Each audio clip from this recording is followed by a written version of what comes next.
આગામી 27મી તારીખે ભુજની અંદર હમીસરના કાંઠે સાંસદ કચ્છ કાર્નિવલનું આયોજન થવા જઈ રહ્યું છે, જેની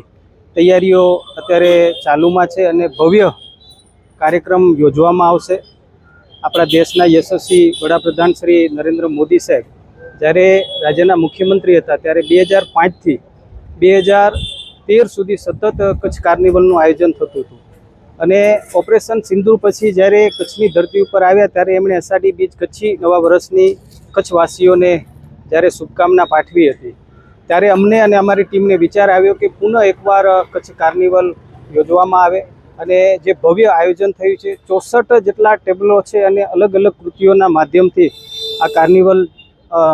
કાર્નિવલની અંદર સૌ લોકો સાથે જોડાશે। એનો પ્રારંભ બાબા સાહેબની પ્રતિમા ખેંગાર પાર્ક પાસેથી એનો પ્રારંભ થશે અને લેકવ્યુ પાસે જે છે કે ત્યાં એ કૃતિઓની પ્રસ્તુતિ કરવામાં આવશે અને ઉમેદનગર તરફ જતો રસ્તો ત્યાં એનું સમાપન થશે। ત્યારે આટલું મોટું ભવ્ય આયોજન જ્યારે પુનઃ એકવાર કાર્નિવલના માધ્યમથી થઈ રહ્યું છે, એક લોક ઉત્સવ જેવા પ્રકારો એક અલગ જ પ્રકારનો થઈ રહ્યું છે, ત્યારે હું સૌ કચ્છીઓને સૌ લોકોને હું નિમંત્રણ પાઠવું છું, આમંત્રણ પાઠવું છું અને આપણે સૌ સાથે મળી કરીને આ કાર્નિવલ લોક ઉત્સવને સૌ આપણે માણીએ એવી આપ સૌને તમારા માધ્યમથી અપીલ કરું છું।